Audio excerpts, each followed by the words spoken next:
এই জন্য এদেশের আলেম ওলামারা এখনো সেই ভয়ে চিন্তায় আছে। কোনো ভয় নেই, আপনার কোনো চিন্তা নেই। ইসলাম এবার আসবেই, আর আপনারা সবচাইতে বেশি সুযোগ সুবিধা পাবেন, সে কওমি বলেন, আলিয়া বলেন, খারেজি বলেন, যাই বলেন। কিন্তু কিছু আলেম নামধারী এদেরকে এই বাম আর রামরা এখনো পর্যন্ত পেছনে লেগে আছে। জামাত ইসলামী বাংলাদেশের বিপক্ষে একটা কথা লাগিয়ে দেন, এরা আসলে নাকি মাদ্রাসার বেতন বন্ধ করে দিবে। এটা শয়তান বিশ্বাস করবে? এটা আপনার কথা না, আমরাও জানি। আপনাকে দিয়ে রাম আর বামরা বলাচ্ছে। প্রাণ প্রিয় নাটোরবাসী, কোরআনে কারিম থেকে আমি যতটুকু বাস্তবতা বুঝেছি, আমার বয়স কম হতে পারে আপনার তুলনায়, কিন্তু বিশ্ব দেখা আপনার তুলনায় অনেক এগিয়েছে। আল্লাহ আমাকে, আমি দেখেছি এই পৃথিবীর ময়দানে কাউকে যদি আল্লাহ দিন কায়েমের জন্য কবুল করেন, তাকে আল্লাহ কয়েকটা জিনিস আগে দিয়ে দেন।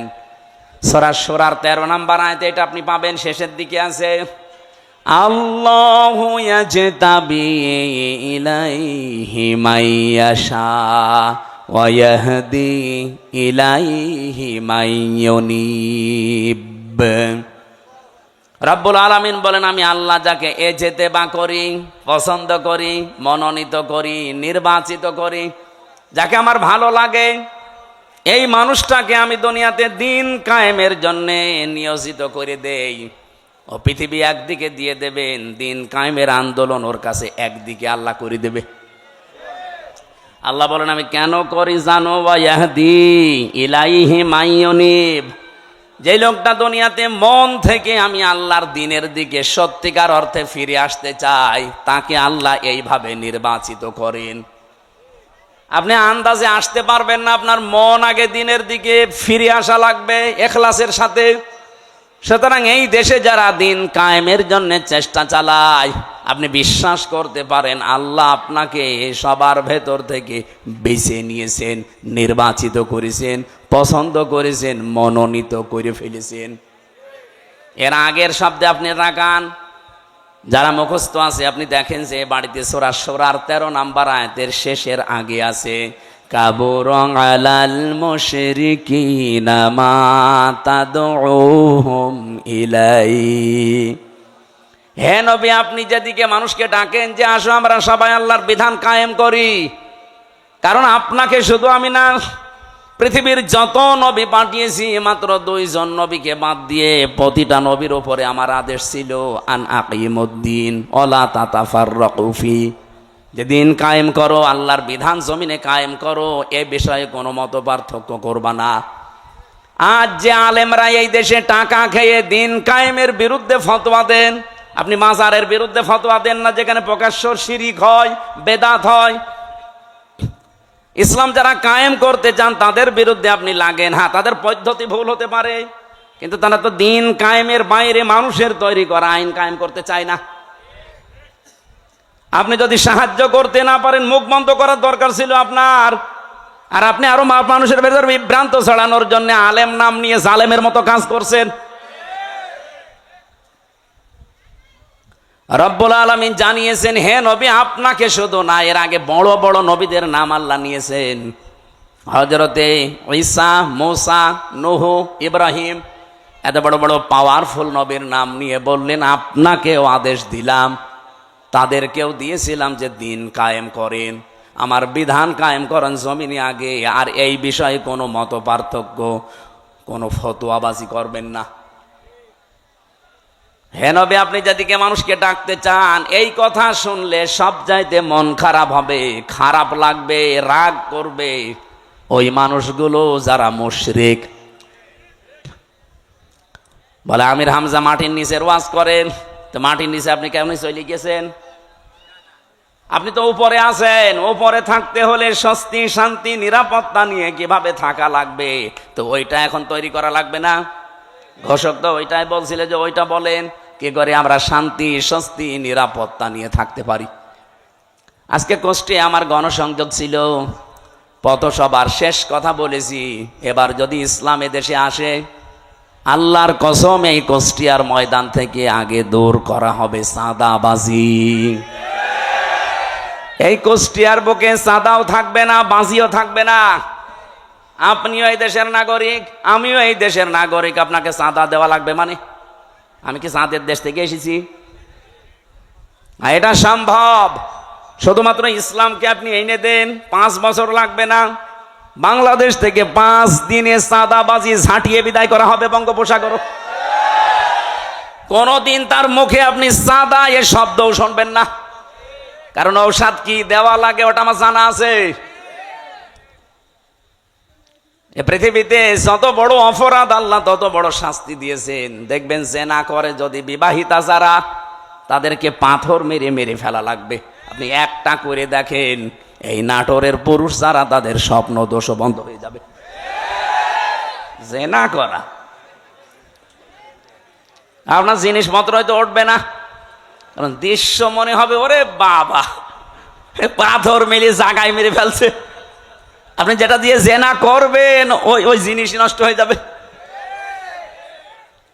চুরি করলে হাত কেটে দাও, আপনি একটা করেন, দেখেন চুরি বন্ধ হয় কিনা।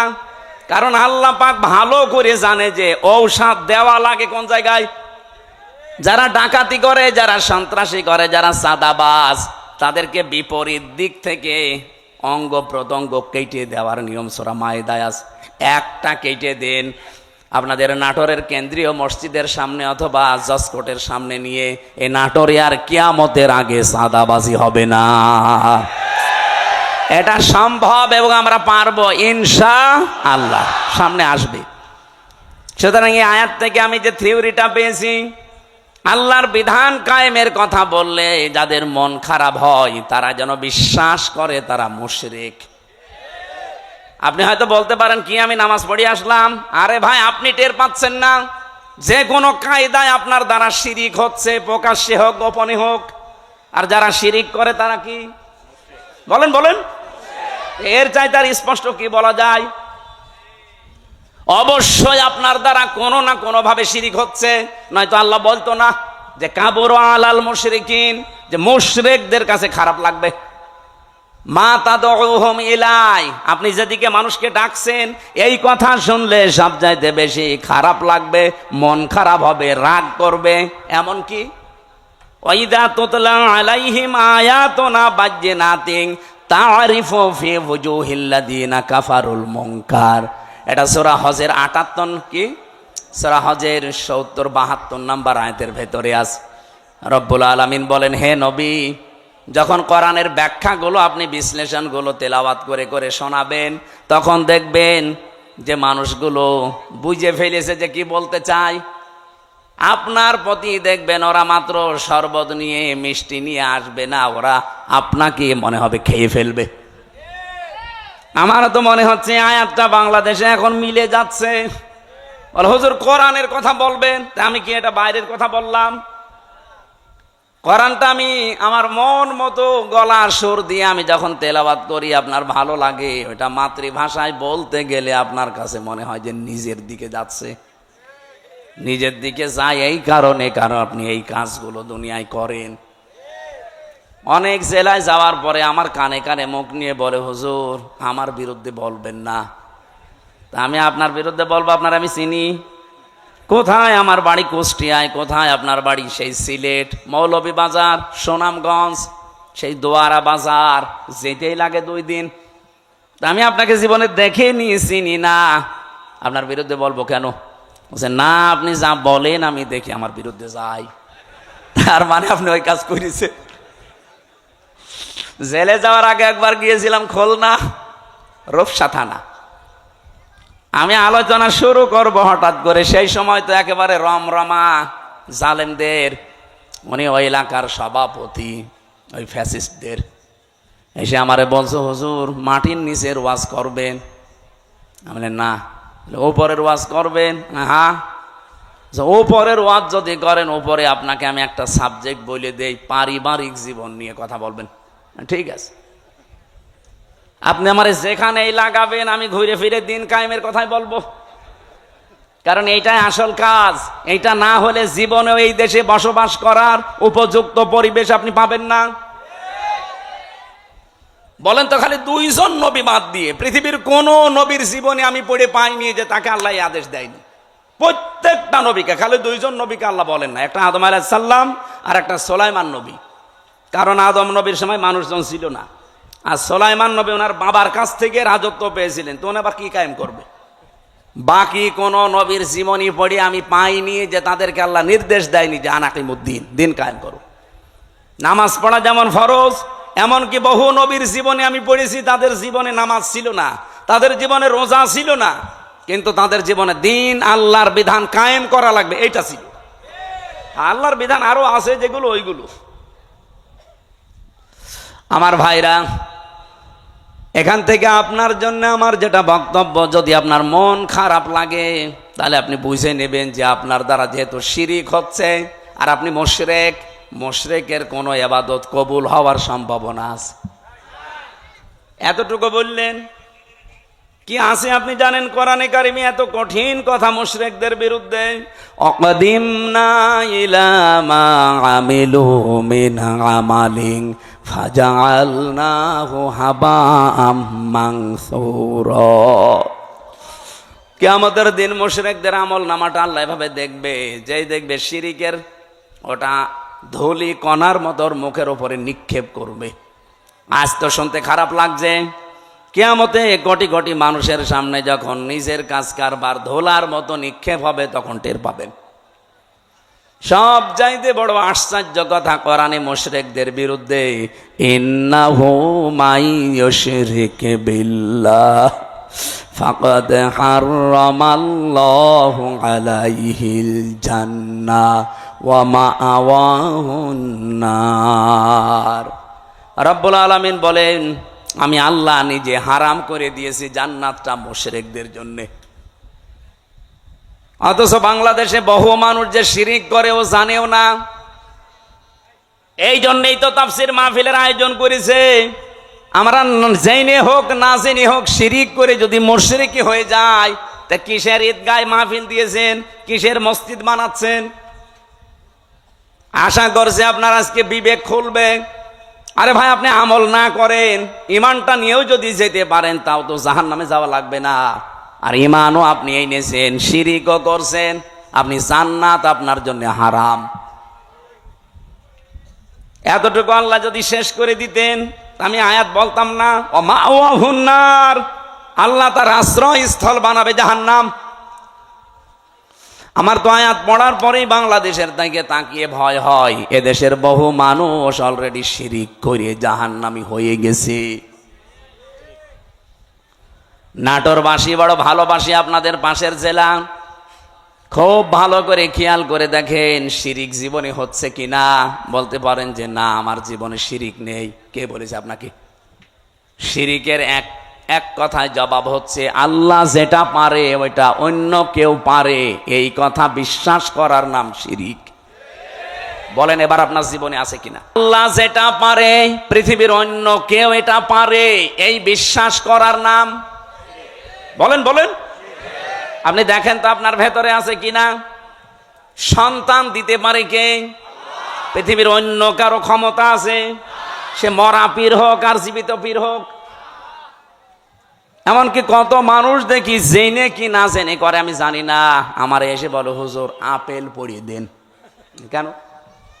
সেদিন বগুড়াতে পেয়েছিলাম, এক লোক এসে আপেল নিয়েছে, বলছে হুজুর আপেল পড়িয়ে দেন। কেন?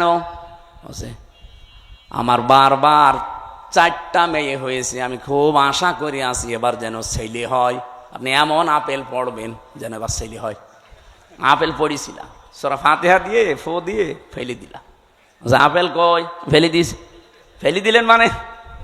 আরে ভাই, আপেল পড়ে যদি ছেলে হয় তা আমার 3টা মেয়ে হইতো না? আমার তো আগে ছেলে হইতো। ম্যাডামরা শুধু আপেল খাওয়াতাম। কি বিশ্বাস মানুষ! আমির হামজা না, আমির হামজার বাবা আপেল পড়লে ছেলে হবে? বলে এটা দেওয়ার দায়িত্ব কার? এর একচ্ছত্র মালিকানা অন্য কাউকে আল্লাহ দেয়নি। একটা একটা করে আমি কয়েকটা বলবো শুধু শিক্ষার জন্যে। 2 নম্বরে, আল্লাহ যেটা পারে ওটা অন্য কেউ যেহেতু পারে না। আর কেউ যদি মনে করে যে অন্য কেউ পারে, তাহলে সে শিরিক করলো। আর শিরিক করলে সে কি? বলেন বলেন। মুশরিকের জন্য জান্নাত হারাম, জাহান্নাম ওয়াজিব। মুশরিকের কাছে খারাপ লাগবে আল্লাহর বিধানের কথা কায়েম এ কথা বললেই। এ কথাগুলো কার? একটাও কি আমি বানিয়েছি? না, সব দলিল দিয়েছি। কিন্তু আমি সূরা শূরার 13 নম্বর আয়াতের শেষের দিকে, সূরা মায়েদায় আছে, প্রত্যেকটা আয়াতে আল্লাহ সাজিয়ে দিয়েছেন একটা একটা করে। সূরা ফুরকানের 23 নম্বর আয়াতে আছে। এই জন্য বাড়ি যে আয়াতগুলো মিলিয়ে দেখবেন আপনার ভেতরে যেন শিরিক চলে না আসে। আমার এবার প্রশ্ন 2 নাম্বার, এই জমিন বানিয়েছে কে? এখানে অন্য কারো হালকা কোনো সাহায্য আছে না। আপনি হিন্দুকেও জিজ্ঞাসা করেন, উনিও বলবে এই জমিন আল্লাহ বানিয়েছে। আল্লাহ যদি নাও বলে ভগবান বানিয়েছে, তো ওরা যাদের ভগবান বলে আমরা আল্লাহ বলি, জিনিস একই। ওরা হয়তো ওই বাপ দাদার নিয়ম নীতি মেনে আসতেছে, এই জন্য সরাসরি বলতে পারে না। এই দিন জমান নামাজ পড়িয়েছি কুষ্টিয়ায়, ওখানে 100 ঘর হিন্দু, কয়েক ঘর মুসলমান একটা মসজিদ বানিয়েছে। ওরা মন্দির দেখাতে নিয়ে গেল। বড় বড় যারা মানে হর্তা কর্তা সব এসে বলছে, আপনার ওয়াজ আমরা শুনি। ওয়ালা ইন সাআলতাহুম মান খালাকাস সামাওয়াতি ওয়াল আরদা লা ইয়াকুলুনাল্লাহ। হে নবী, আপনি যদি আবু জেহেলকেও জিজ্ঞাসা করেন আসমান জমিন কে বানিয়েছে, ও বলবে আল্লাহ বানিয়েছে। তো ওদের ভেতরেও দেখলাম হ্যাঁ এরকম একটা পরিবেশ আছে, কিন্তু মুখ ফুটে বলতে পারছে না। সবার ভেতরে আমার আল্লাহ আছে, কিন্তু এই মানুষটা হয়তো তার পরিবার অথবা তার সমাজের কারণে মুখ ফুটে বলতে পারে না। যাদের বিবেকটা কাজে লেগে যায় ওদেরকে আর থামাতে পারে না। সেদিন যশোরের এক কলেজের অধ্যাপক হিন্দু, ওনারে বলেছিলাম যে স্যার আপনি তো বিসিএস ক্যাডার, আপনার জ্ঞান আছে আমি জানি, আপনি আমার ধর্মীয় গ্রন্থ কোরআন আরবিতে পড়ার দরকার নেই, আপনি পড়তে পারবেন না। আপনাকে আমি ইংরেজি ভার্সন দিচ্ছি অথবা বাংলা, একবার বুঝে বুঝে পড়াটা পড়বেন। 3 মাস সময় দিয়েছিলাম যে 3 মাস পরে আপনার সাথে আমি দেখা করব। 3 মাস পরে দেখি আল্লাহর বান্দা নিজের থেকেই মুসলমান হয়ে গেছে। এজন্য বিবেক যদি হালকা কাজে লাগে ওরে আর আপনি ধরে রাখতে পারবেন না। কারণ পৃথিবীর মানুষ সবাই জানে যে পৃথিবীর সব ধর্মগুলো ভুয়া ধর্ম, বানানো ধর্ম, শুধু ইসলাম আল্লাহ পাঠিয়েছেন। এই জন্য অন্যান্য ধর্মে যারা আছেন বাইরের দেশগুলোতে গেলে আমি দেখেছি, খ্রিস্টানদের সাথে আমি কথা বলেছি, ইহুদিদের সাথে বসে কথা বলেছি, ওদের চেহারা দেখলে আপনি জীবনও টের পাবেন না যে ইহুদি। আমার তো আর জুব্বা কত বড়, আমার চাইতে বড় জুব্বা গায়ে দেয়। আমার তো আর দাড়ি কয়টা, আবার দাঁড়িয়ে পর্যন্ত, মাথায় পাগড়ি বাঁধা, ওর স্ত্রী সাথে আছে 5-6টা ছেলে মেয়ে, হাত মোজা পা মোজা পরা, দেখলে মনে হবে যে জিবরাইলের ছোট ভাই। নাম জিজ্ঞাসা করি যখন, তখন টের পাই যেত ইহুদি। যেই বলি যে আপনার নবীর নাম কি, বলে জোসেফ। জোসেফ মানে মোসা। ইহুদি মোসা আলাইহিস সালামের অনুসারী দাবি করে। এই তখন বুঝি আরে তো মুসলমান না, জোসেফ বলছে মানে মোসা নবীকে মেনে চলে ওরা, যদিও মোসা কেউ মানে না। খ্রিস্টানদের সাথে দেখা হয়েছিল আমেরিকায়, জিজ্ঞাসা করলাম ভাই ইংরেজিতে হ্যালো ব্রাদার, ওনারে আমি যত ভালো প্রশ্ন করলাম একটা একটা করে। প্রথম প্রশ্ন ছিল যে আপনার হোয়াট ইজ ইয়োর নেম। ওনার নাম বলার পরে আমি টের পেয়েছি যে না, এ মুসলমান না। কারণ ইহুদির নামের সিরিয়াল আমি জানি, খ্রিস্টানদের নামের সিরিয়াল আমি জানি, বৌদ্ধদের নামের সিরিয়াল আমি জানি। এর নাম শুনলেই বুঝি। যখন বলি যে আপনার নবীর নাম কি, হোয়াট ইজ ইয়োর প্রফেট, ও তখন বলছে আমার নবীর নাম হচ্ছে যিশু। যিশু মানে ঈসা। বলেন তো এই যে মানুষগুলোকে প্রথমে দেখলে আপনি জীবনেও সাইন করতে পারবেন না। এত সুন্দর চেহারা, ধবধবে ফর্সা, দাড়ি মানে পাগড়ি এবং জব্বা গায়ে, বিশাল সাদা জব্বা গায়ে, স্ত্রীর সাথে আছে, একেবারে চোখও দেখা যায় না, হাত মোজা পা মোজা দেওয়া। বাস্তবতা যেটা আমি এখান থেকে নিয়ে আসতে পারি, ওই মানুষগুলো আজ মুশরিক, ওই মানুষগুলো আজ শিরিক করছে।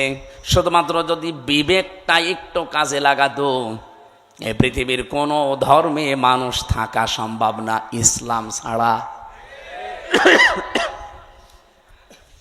খালি বিবেকটা মানুষ কাজে লাগায় না, এই জন্য বিভিন্ন ধর্মে প্রায় 4,500 ধর্ম এখন দুনিয়ায়। কত? 4,500। বাইরের দেশগুলোতে গেলে এগুলো আরো বেশি দেখা যায়। মালয়েশিয়াতে আমি যে বিশ্ববিদ্যালয়ে গিয়েছিলাম, ওখানে 120টা দেশের ছেলে মেয়েরা পড়ে।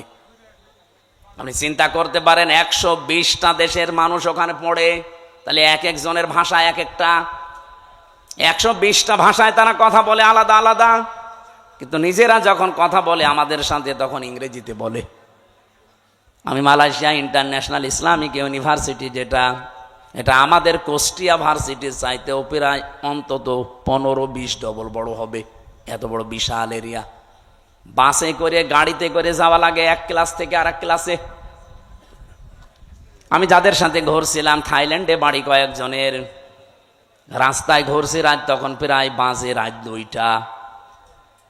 হঠাৎ দেখে একটা মোবাইল পড়ে আছে, আমারে উনি ওনার ভাষা দিয়ে বলছে, আপনার বাড়ি তো বাংলাদেশে, এই মোবাইলটার পাশ দিয়ে যদি শুধু বাংলাদেশ আর ভারতের ছেলে মেয়েরা না যায়, তো কিয়ামত পর্যন্ত পড়িয়ে থাকবে, কেউ নেবে না। আমার কি সুনাম করলো না, বাস দিল। আমরা বলছি বাংলাদেশ আর ভারতের ছেলে মেয়েরা যদি যায়, ও গায়েব করে ফেলবে।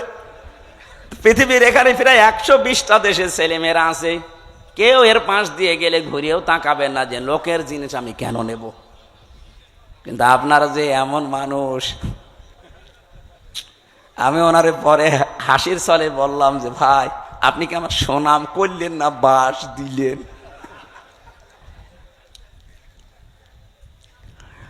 আমি যে কথা তুলেছিলাম, আজ বিবেকটা কাজে লাগিয়ে একটা বিসিএস ক্যাডার মাত্র 3 মাসের ভেতরে, উনি আরবিও পড়ে নাই, শুধু বাংলা আর ইংরেজি ভার্সন পড়ে অলরেডি মুসলমান হয়ে গেছে। আর আপনার কি হয়েছে? এবার আসেন, যারা বিশ্বাস করে যে জমিন আসমান আল্লাহ বানিয়েছে, আবু জেহেল যদি বিশ্বাস করে থাকে, না কিছু লাগবে না, একটু ভালো করে শোনেন তো। আপনি কোন দিকে তাকান? ওয়াজ দিয়েছেন আপনি, যদি না শোনেন না, আরো অ্যাক্টিভ হওয়া লাগবে। এভাবে ক্লাস করে মানুষ? আপনি কি পাস? না, আপনি তো মানে ক্লাস করতে হলে অ্যাক্টিভ হওয়া লাগে। এইভাবে ক্লাস করা যায়? এই যে স্যার বসে আছে, জিজ্ঞেস করেন তো, এইভাবে ক্লাস নয় মানুষ। আরো অ্যাক্টিভ হন ভাই। আমি যে কথা বলি ওখান থেকে দেখবেন একটা শিক্ষা বের হবে। আমি আন্দাজে কোনো কথা পাঁচাল পারি না, অবশ্যই এখানে একটা শিক্ষা আছে, নাই তো বলতাম না। কি আছে সেইটা বের করার জন্য এই যে আন্টি শান্টি করছি। রব্বুল আলামিন বলেন, যেহেতু আসমান আর জমিন আমি বানিয়েছি, আলা লাহুল খালাক ওয়াল আমরু তাবারাকাল্লাহু রব্বুল আলামিন। বানিয়েছেন যিনি, হুকুম চলবে তার, এ বিধান কার? তাহলে আপনার বিবেকের কি বলে যে জমিন আসমান আল্লাহ বানিয়েছে আর এখানে চলবে মানুষের তৈরি করা আইন? একটা কথা হইল।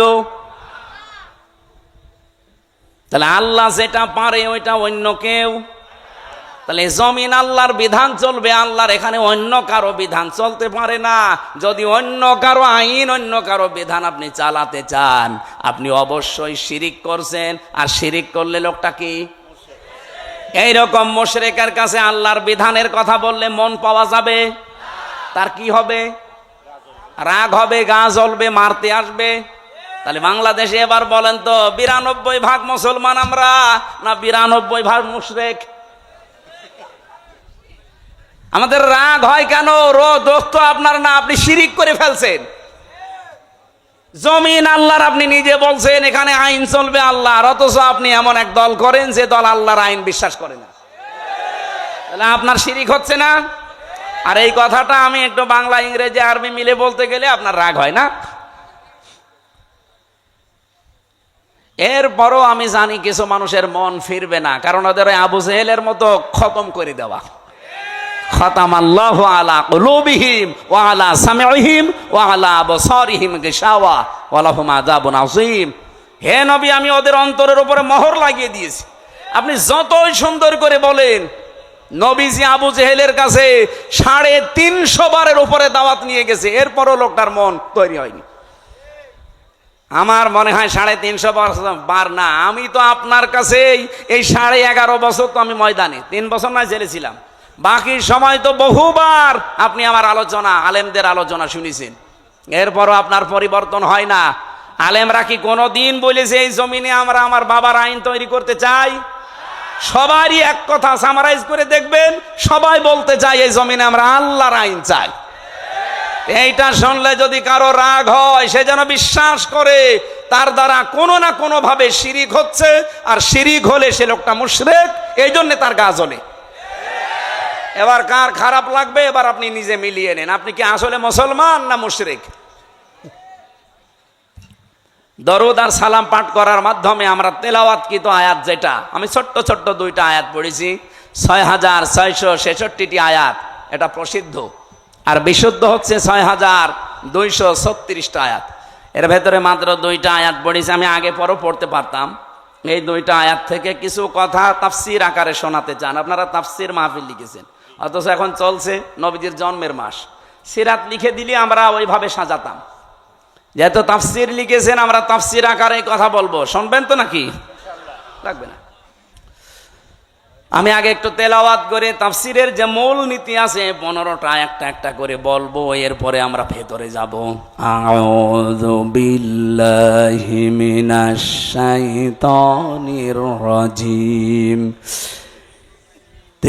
তিলকা আয়াতুল কিতাবিল মুবিন। হ্যাঁ, এখান থেকে এবার একটা শিক্ষা বের হবে।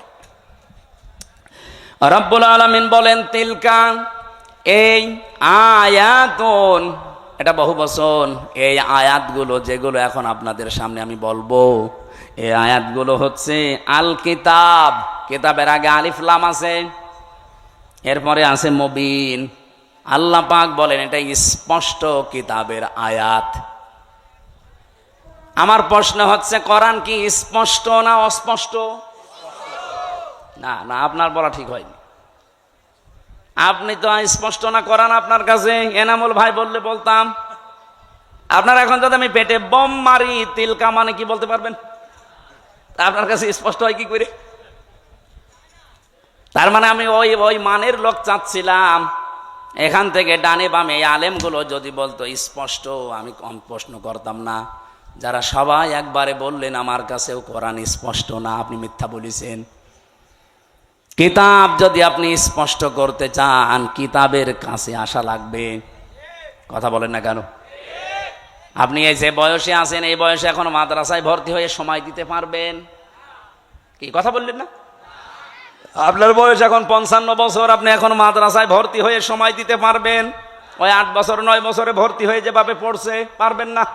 কিন্তু আল্লাহর একটা বিশেষ অনুগ্রহ এই বাংলাদেশের উপরে, এই দেশে এখন এমন একটা মাদ্রাসা, এমন একটা বিশ্ববিদ্যালয় আছে যেখানে ভর্তি হয়ে গেলে আপনাকে কোরআন শিখাবেই। সেটা বাংলাদেশে জামাত ইসলামী। আপনি হয়ে দেখেন, 15টা পয়েন্ট পূরণ করা লাগে প্রতিদিন। এই লোকটা খুব শিক্ষিত না, আমি ওনাকে চিনি, ম্যাট্রিক পাসও করে নাই, কিন্তু এই জায়গায় আসার কারণে ওনাকে বিশ্ববিদ্যালয়ে ভর্তি হওয়ার সিস্টেম করে দেওয়া হয়েছে। প্রতিদিন কোরআন শরীফ শুদ্ধ করে পড়া লাগবে। আবার কয় আয়াত পড়বেন, বুঝে পড়েন না, আন্দাজে পড়েন, আবার লেখা লাগবে। 1 মাস পরে আবার দায়িত্বে যারা আছে তাদের দেখানো লাগবে। এর চাইতে বিশ্ববিদ্যালয় কোথায় পাবেন আপনি? আর আপনার যে বুড়ো বয়সে কোন ভার্সিটি আপনাকে নেবে? যেন আসেন এই বিশ্ববিদ্যালয়ে, আপনাকে আলেম বানানো হবে। খুব বেশি দিন লাগবে না, মাত্র 6 মাস আপনি সময় দেন, আমি গ্যারান্টি দিচ্ছি আপনি এই দেশের বহু আলেমের চাইতে জ্ঞানী হয়ে যাবেন। আমার কথার অর্থ আপনি বুঝেছেন? আপনি স্পষ্ট হন কোরআনের কাছে এসে। বহু আলেম কোরআনের এই শব্দগুলো জানে না, কেন আলিফ লাম দেওয়া হয়েছে এটাও বলতে পারে না। আমার মনে হয় এখানে যদি 100 জন আলেম থাকে, 50 জন বলতে পারবেন যে আলিফ লামের নাম কি। আলিফ লাম 4 প্রকার। এখানে যেটা আছে এটা নির্দিষ্ট করার জন্য আল্লাহ দিয়েছেন। কেন দিলেন? এই পৃথিবীতে কিতাব বলতে একটাই, কোরআন শরীফ। কোরআন বাদ দিয়ে পৃথিবীর যত বই আছে সব কোরআনের ব্যাখ্যা। যেভাবেই লেখেন না কেন ওটা কোরআনের ব্যাখ্যার ভেতরে পড়বে। আপনি যদি চাঁদ নিয়ে লেখেন, চাঁদের কথা কোরআনে নেই, বলেন বলেন। যদি এই জমিন নিয়ে লেখেন, জমিনের কথা কোরআনে নেই। যেটাই করবেন ওগুলো আসলে কিতাব না, ওগুলো কিতাবের ব্যাখ্যা। কিতাব কয়টা? আরো জোরে। কেমন কিতাব? স্পষ্ট বলেন বলেন। আল্লাহ পাক বলেন, আলহামদুলিল্লাহিল্লাযী আনজালা আলা আবদিহিল কিতাবা ওয়া লাম ইয়াজআল লাহু ইওয়াজা। প্রশংসা করা লাগবে আমার। কেন? আমি আমার বান্দাকে কিতাব দিয়েছি। কিতাব কেউ দিতে পারে না, আল্লাহ নিজে পাঠিয়েছেন এটা তার বান্দার কাছে।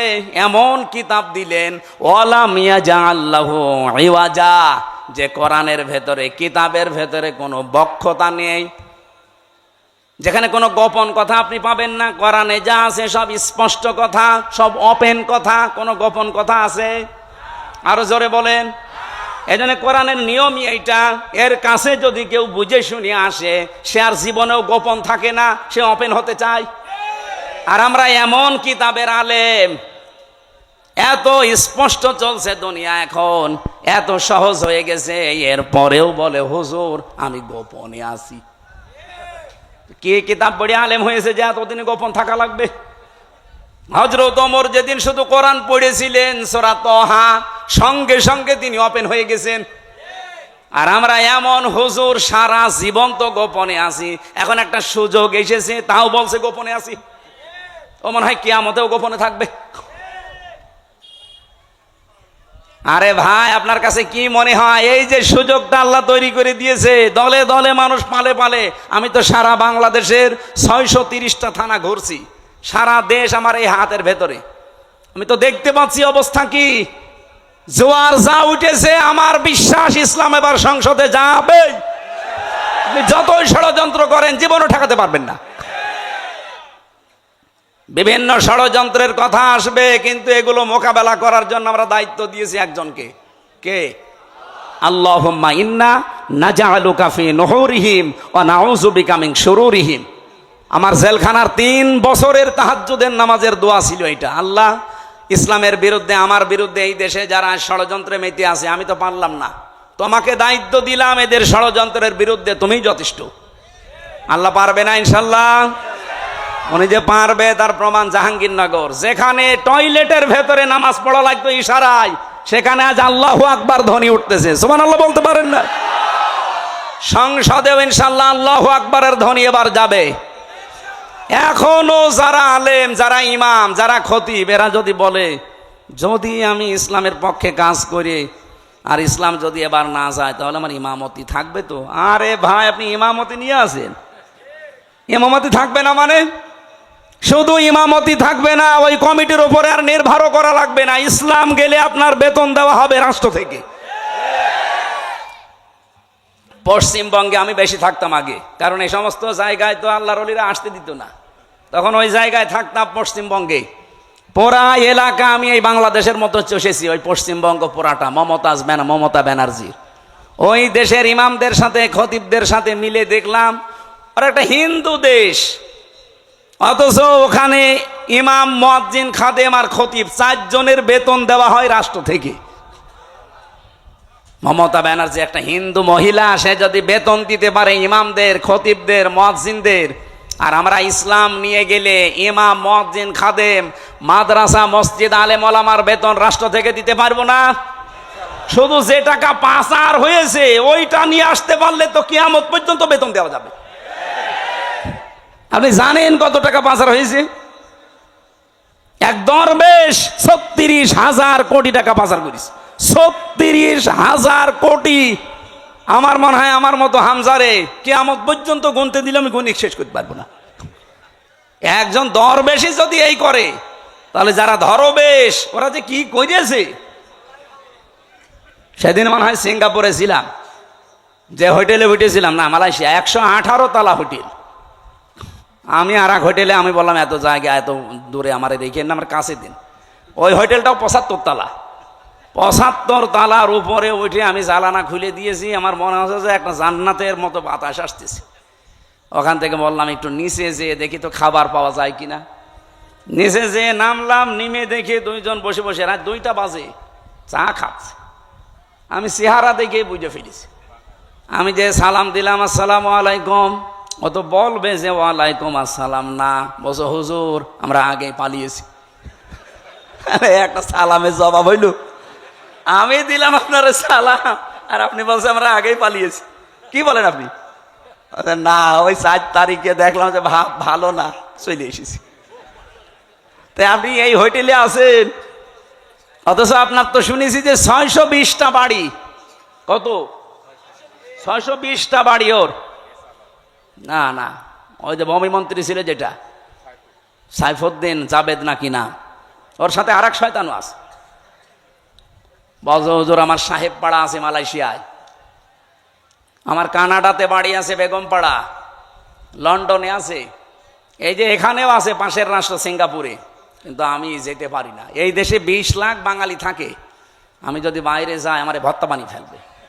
খুব গোপনে আসি, নামি না। এই যে রাত 2টো বাজে নেমেছি, আপনি আমার জন্য দোয়া করে। দোয়া আপনার জন্য আসবে, কি দোয়া করব? এখন দোয়া করলে তো বদদোয়া হবে। আপনি কি করেছেন? 620টা বাড়ি মানুষ বানায়, আমার একটা বাড়ি, তাই আমি মনে হয় বছরে 2-3 মাস থাকতে পারি, বাকি সবসময় রাস্তায় থাকি। আপনি কবে থাকবেন বাড়িতে? এই জন্য এদেশের আলেম ওলামারা এখনো সে ভয়ে চিন্তায় আছে। কোনো ভয় নেই, আপনার কোনো চিন্তা নেই। ইসলাম এবার আসবেই, আর আপনারা সবচাইতে বেশি সুযোগ সুবিধা পাবেন, সে কওমি বলেন, আলিয়া বলেন, খারেজি বলেন, যাই বলেন। কিন্তু কিছু আলেম নামধারী এদেরকে এই বাম আর রামরা এখনো পর্যন্ত পেছনে লেগে আছে। জামাত ইসলামী বাংলাদেশের বিপক্ষে একটা কথা লাগিয়ে দেন, এরা আসলে নাকি মাদ্রাসার বেতন বন্ধ করে দিবে। এটা শয়তান বিশ্বাস করবে? এটা আপনার কথা না, আমরাও জানি। আপনাকে দিয়ে রাম আর বামরা বলাচ্ছে।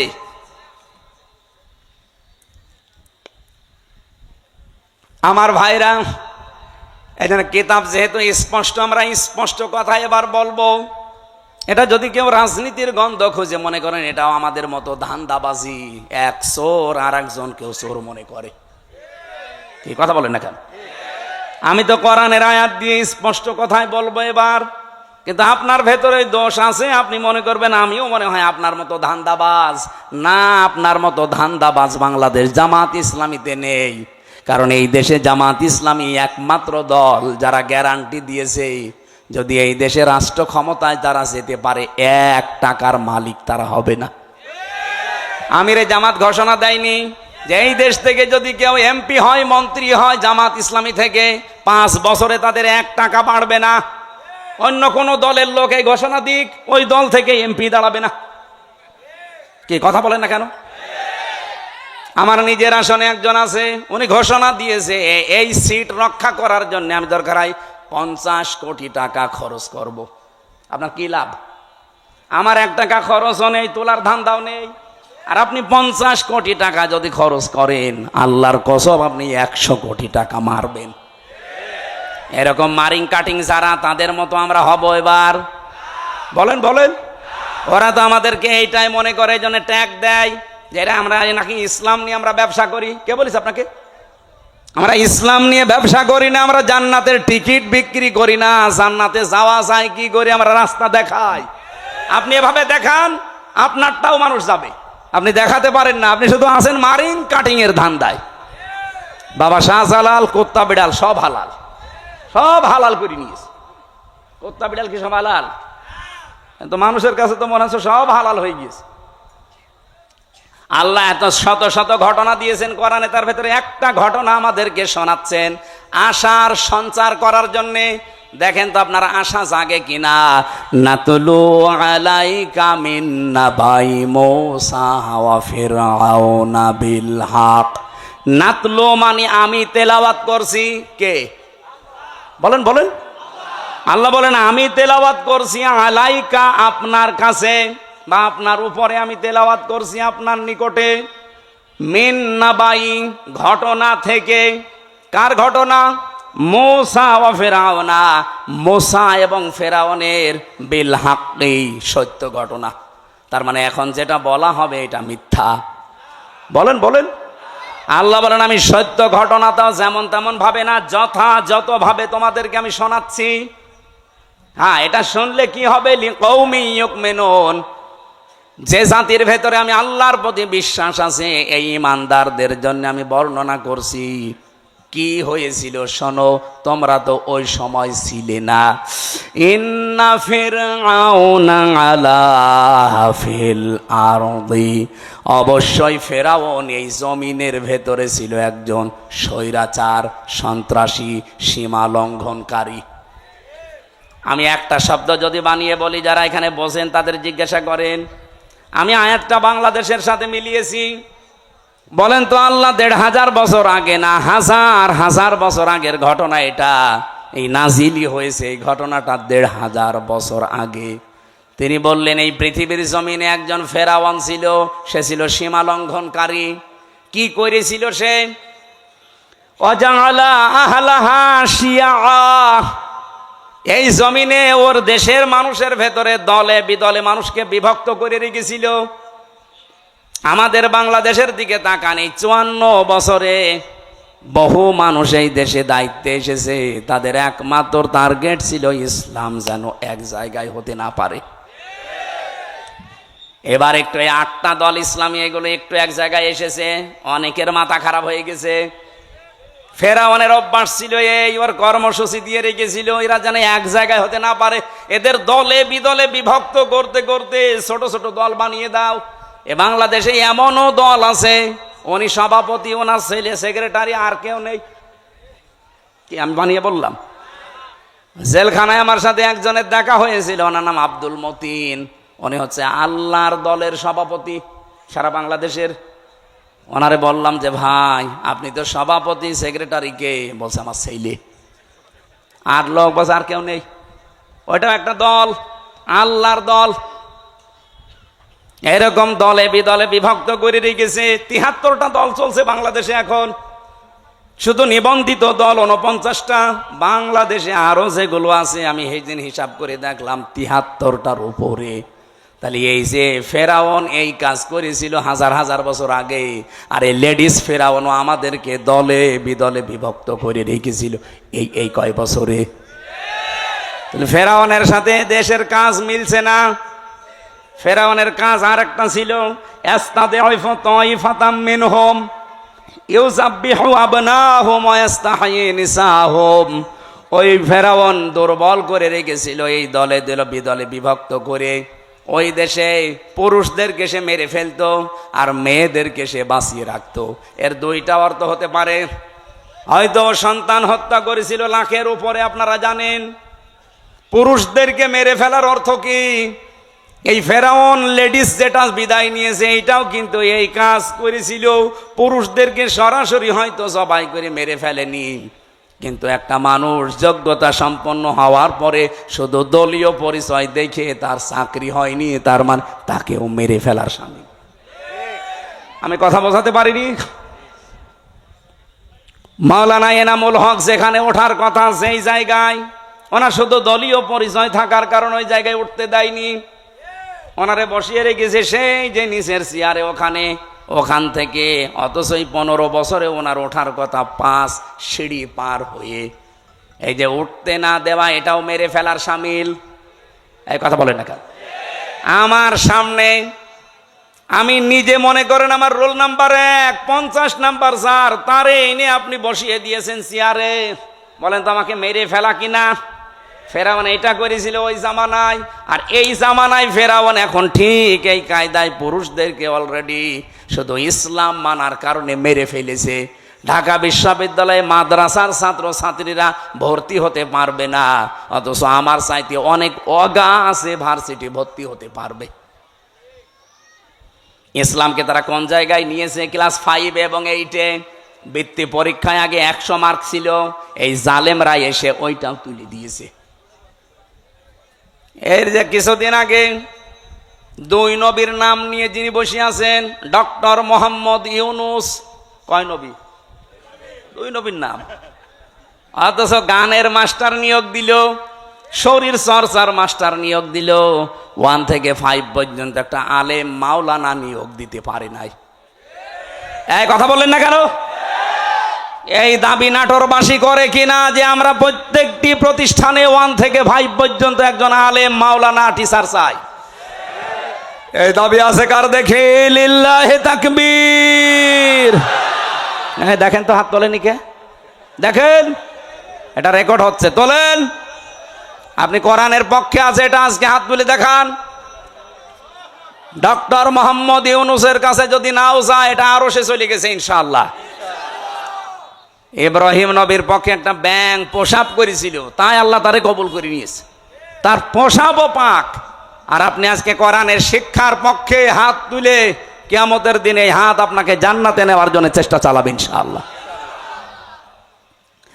আমার ভাইরা, তাহলে পুরুষদেরকে মেরে ফেলতো আর মেয়েদেরকে সে বাঁচিয়ে রাখতো ভোগ করার জন্যে, অথবা তাদেরকে দিয়ে জেনা ব্যভিচার করিয়ে করিয়ে সমাজটা নষ্ট করার জন্যে।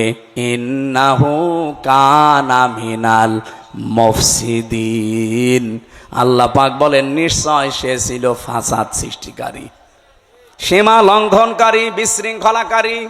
এ পর্যন্ত আল্লাহ যদি শেষ করে দিতেন, এই আয়াতগুলো আমি বলতাম না। এবার একটা আশার বাণী শুনিয়েছেন, ওয়ানুরিদু আন্নামুন্না। আল্লাহ পাক বলেন আমি একটা ইচ্ছা করলাম।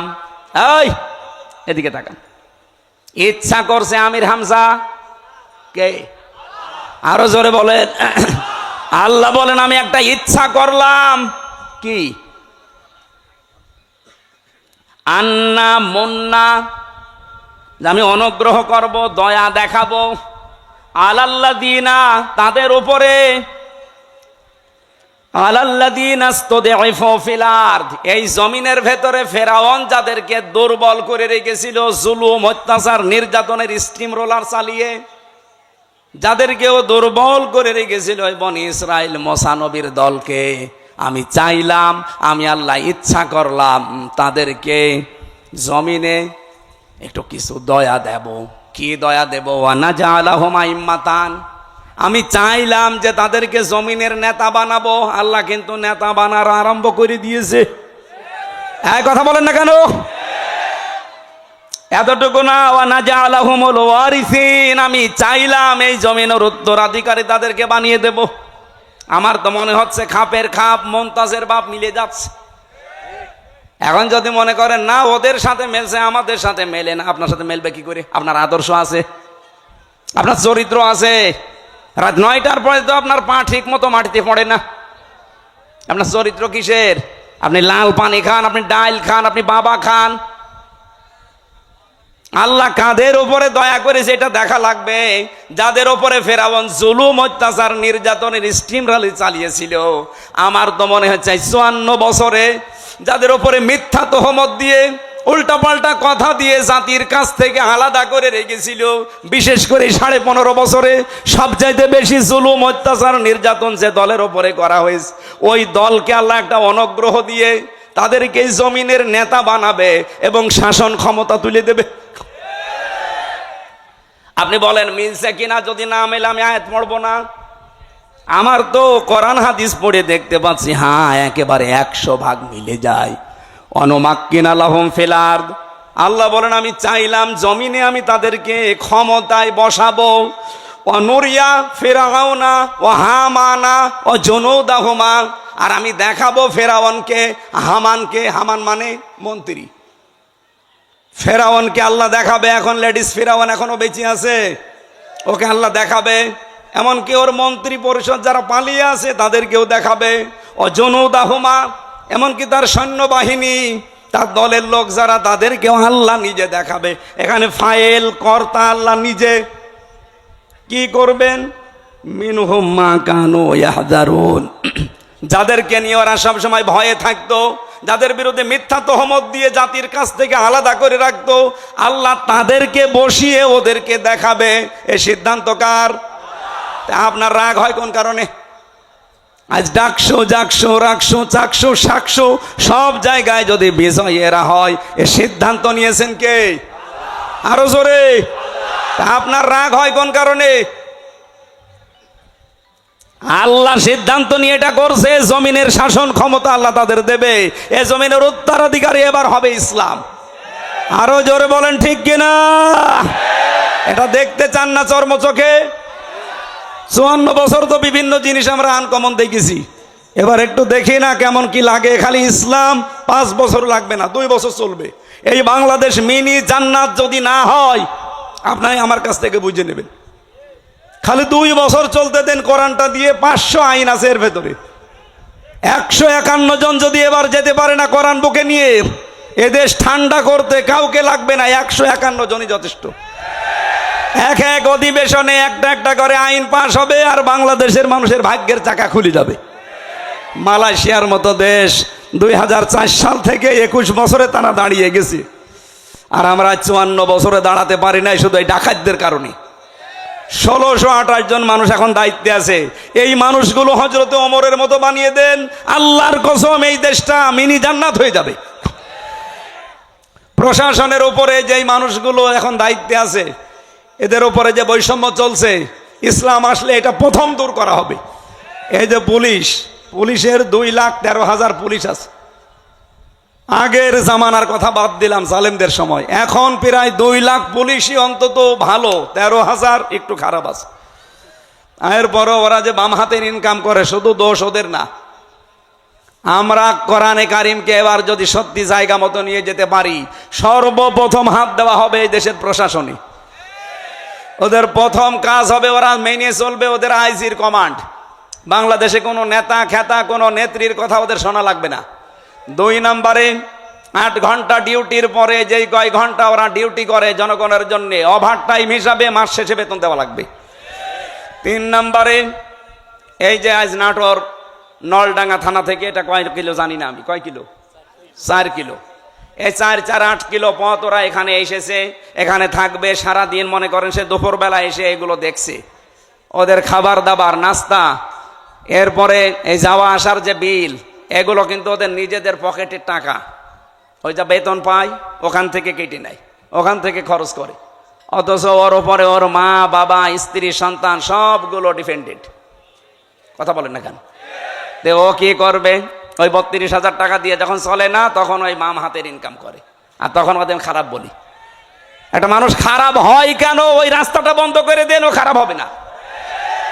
পুলিশ যদি এখানে কেউ থাকে, আপনি তারা জিজ্ঞাসা করে দেখেন, আজকে যদি সে দুপুরে এখানে এসে থাকে, খাবার খাওয়া, চা নাস্তা খাওয়া, যাওয়া আসার সব বিল ওর পকেটের। কেন? ও কি ওর বাবার কাজ করছে না আমাদের কাজ করছে?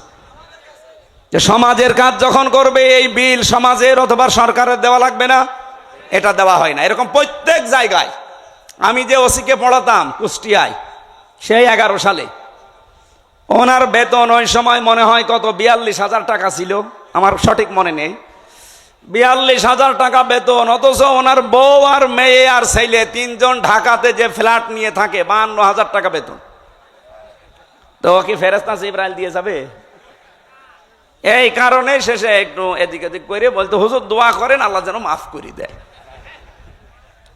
আমরা এবার আর দোয়া না, এবার একেবারে এই যে 151 জন যদি যেতে পারে, একটা একটা করে আইন পাশ হবে, আপনারাও শান্তিতে থাকবেন। ও প্রশাসনে হোক, বিচার ব্যবস্থায় হোক, ইসলামী অর্থনীতিতে হোক, সবাই আমরা এই দেশটাকে সাজিয়ে নিতে চাই। সুতরাং এই দেশে আর চাঁদাবাজি হবে না, এদেশে মানুষ মার্ডার হবে না, ধর্ষণ বললাম না, সব নদশ বন্ধ হয়ে যাবে। আল্লাহ রাব্বুল আলামিন এরকম একটা পরিবেশ আমরা চাই না।